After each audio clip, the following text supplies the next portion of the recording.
दोस्तों, चुनाव आयोग की एसआईआर प्रक्रिया बीएलओ के लिए मानो मौत का अभियान बन चुकी है। इतने बीएलओ की मौत हो रही है एसआईआर वर्किंग के दबाव में। देखिए, आज एक चौंकाने वाली रिपोर्ट सामने आई कि बीते 22 दिन में ही देश के 7 राज्यों में 25 बीएलओ की मौत हो गई। सबसे ज्यादा मध्य प्रदेश में 9 बीएलओ लोगों की जान गई है। उत्तर प्रदेश और गुजरात में भी 4-4 मौतें हुई हैं। अभी आपको पता होगा, देश के 12 राज्यों में चुनाव आयोग का एसआईआर अभियान चल रहा है और इसमें तकरीबन 51 करोड़ से भी ज्यादा मतदाताओं के घर घर दस्तक दे रहे हैं बीएलओ यानी बूथ लेवल ऑफिसर। और ये बीएलओ की संख्या तकरीबन 5.5 लाख के लगभग है। तो इन बीएलओ पर काम के दबाव का आरोप लगाए जा रहे हैं, क्योंकि एसआईआर प्रक्रिया के दौरान बीते 22 दिनों में ही 7 राज्यों में 25 बीएलओ की मौत हो गई। और ये आंकड़ा कोई छोटा मोटा नहीं है। वाकई में इस पर चुनाव आयोग को संज्ञान लेना चाहिए और सीरियसली जांच करनी चाहिए। इतना ही नहीं, तृणमूल कांग्रेस ने तो केवल पश्चिम बंगाल में ही 34 लोगों की मौत का दावा किया एसआईआर अभियान के चलते हैं। और इन मौतों पर बंगाल, मध्य प्रदेश, राजस्थान, यूपी में सियासत जोरों शोरों पर चल रही है। उधर दूसरी ओर निर्वाचन आयोग जिला और राज्यों की रिपोर्ट के इंतजार में है। चुनाव आयोग के सूत्रों का कहना है कि अब तक किसी भी काम के दबाव से किसी भी मौत की पुष्टि नहीं हुई है। यानी चुनाव आयोग का कहना है कि इन बीएलओ की मौत या तो नेचुरल तरीके से हो रही है या किसी हादसे वगैरह में हुई है। मतलब काम का कोई दबाव इन पर नहीं पड़ रहा है।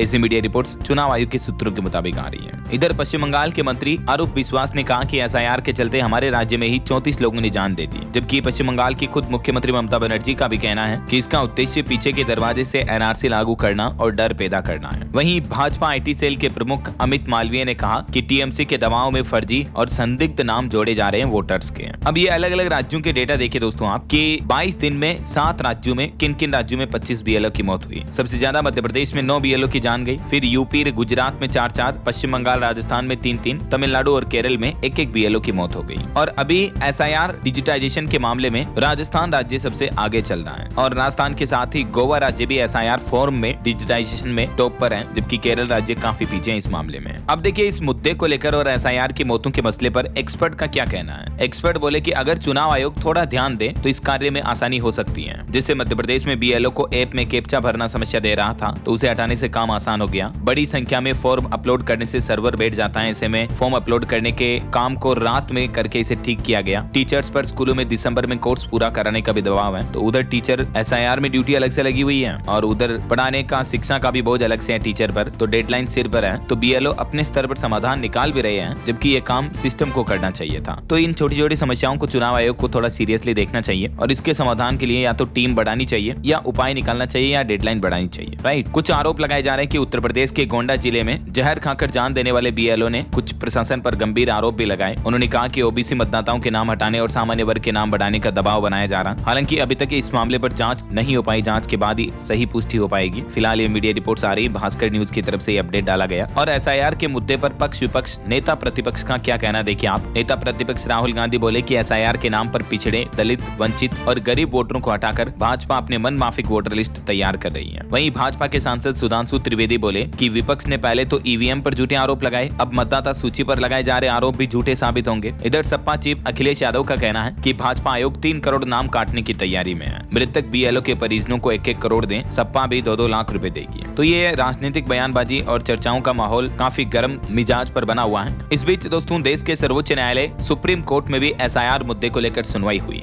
और देखिए, सुप्रीम कोर्ट में चुनाव आयोग बोला कि राजनीतिक पार्टियां डर का माहौल बना रही हैं यूं ही, क्योंकि हाल ही में आपको बताऊंगा केरल, बंगाल और तमिलनाडु, इन 3 राज्यों ने तो सुप्रीम कोर्ट में याचिका लगा दी इस चुनाव आयोग की एसआईआर प्रक्रिया को रोकने की मांग वाली। तो इन्हीं याचिकाओं पर सुप्रीम कोर्ट में अभी एक दिन पहले सुनवाई हुई और इस दौरान चुनाव आयोग ने कहा कि एसआईआर प्रक्रिया को लेकर राजनीतिक दल जानबूझकर ये डर का माहौल बना रहे हैं ऐसा। वहीं इधर सुप्रीम कोर्ट के चीफ जस्टिस जो नए सीजेआई बने सूर्यकांत और जस्टिस जोय माल्या बागची की बेंच ने केरल राज्य सरकार की याचिका पर केंद्र और राज्य चुनाव आयोग से 1 दिसंबर तक जवाब देने को कहा है और इस मामले पर अगली सुनवाई 2 दिसंबर को होगी। वहीं तमिलनाडु में भी याचिका पर 4 दिसंबर को और पश्चिम बंगाल की याचिका पर 9 दिसंबर को सुनवाई होगी और इसी दिन यानी 9 दिसंबर को ही चुनाव आयोग राज्य की ड्राफ्ट वोटर लिस्ट भी जारी करेगा। तो सुप्रीम कोर्ट के जजों की बेंच का कहना है कि अगर राज्य सरकार मजबूत आधार देती है तो फिर हम तारीख बढ़ाने का निर्देश दे सकते हैं। उन्होंने कहा कि एसआईआर पहले कभी नहीं हुआ, तो यह वजह इलेक्शन कमीशन के फैसले को चुनौती देने का आधार नहीं बन सकती हैं। और आधार कार्ड के मसले को लेकर भी सुप्रीम कोर्ट के नए चीफ जस्टिस सूर्यकांत बोले कि आधार कार्ड नागरिकता का सबूत है। आधार केवल सरकारी लाभ लेने के लिए जरूरी है, इसलिए सिर्फ आधार होने से कोई व्यक्ति अपने आप वोटर नहीं बन जाता है ऐसा। तो ये जो अभी चुनाव आयोग दोस्तों SIR अभियान करवा रहा, इन राज्यों में कब कब चुनाव होने हैं, तो देखिए अगले साल 2026 में पश्चिम बंगाल, केरल, तमिलनाडु, पुडुचेरी इन राज्यों में विधानसभा चुनाव होंगे। फिर 2027 में गोवा, गुजरात, उत्तर प्रदेश में चुनाव होंगे। फिर 2028 में छत्तीसगढ़, मध्य प्रदेश और राजस्थान राज्य में चुनाव होंगे। और अभी एक दिन पहले तो आपको पता होगा पश्चिम बंगाल की मुख्यमंत्री ममता बनर्जी ने भी SIR के खिलाफ विरोध मार्च निकाला। ममता बोली कि चुनाव आयोग अब बीजेपी आयोग बन गया है। कहा कि यह निष्पक्ष संस्था नहीं है। चुनाव आयोग पर भी कुछ गंभीर आरोप लगाए। अब 10 TMC सांसद कल 28 नवंबर को इलेक्शन कमीशन से भी मिलेंगे। और SIR BLO से जुड़े कुछ और अपडेट देखिए दोस्तों। देखिए उत्तर प्रदेश में सिर्फ 3-4 घंटे ही सो पा रहे हैं कर्मचारी फॉर्म अपलोड करने में, और SIR प्रक्रिया में काफी टाइम लग रहा है। BLO ने अपना दर्द कुछ यूं साझा किया कि SIR अभियान में काफी ज्यादा वर्किंग प्रेशर बना हुआ उन पर। फॉर्म भरने में दिक्कतों का सामना करना पड़ रहा। एक भी मतदाता छूटने नहीं पाए और उनका नाम नहीं कटने पाए। इसको लेकर BLO कड़ी मेहनत कर रहे हैं। सुबह से फॉर्म देने के बाद उन्हें जमा करना और फिर ऑनलाइन अपलोड करना होता है। ऐसे में BLO को आधी रात तक काम करना पड़ रहा है, देखिए जरा। और पश्चिम बंगाल से तो एक चौंकाने वाली रिपोर्ट सामने आ रही है कि अब तक 14 लाख वोटरों के नाम कटने का अनुमान है। ड्राफ्ट सूची 9 दिसंबर को प्रकाशित की जाएगी। तो ये दोस्तों देश भर में SIR मुद्दे को लेकर और BLO से जुड़े उम्मीद अपडेट्स आपको जरूर जानने मिले होंगे। आपकी क्या राय विचार है इस पर? मैं तो ये कहना चाहूंगा कि चुनाव आयोग को जरूर कर्मचारियों पर प्रेशर कम बनाने के लिए अपने वर्किंग सिस्टम में, स्ट्रक्चर में कुछ बदलाव करने चाहिए। कुछ जिम्मेदारियां नई टीम को देनी चाहिए ताकि इतना वर्क प्रेशर एक साथ BLO पर ना आए। बाकी आपकी राय विचार जरूर बताइएगा कमेंट करके, और इस वीडियो को लाइक और शेयर करना। DLS न्यूज चैनल को सब्सक्राइब करके बेल आइकन जरूर दबा देना रोजाना ऐसी इंफॉर्मेटिव जानकारियां, महत्वपूर्ण समाचार देखते रहने के लिए। ओके, ख्याल रखिएगा अपने आप का, अपने परिवार का। मिलेंगे अगले नेक्स्ट अपडेट में, तब तक के लिए जय हिंद, जय भारत, वंदे मातरम।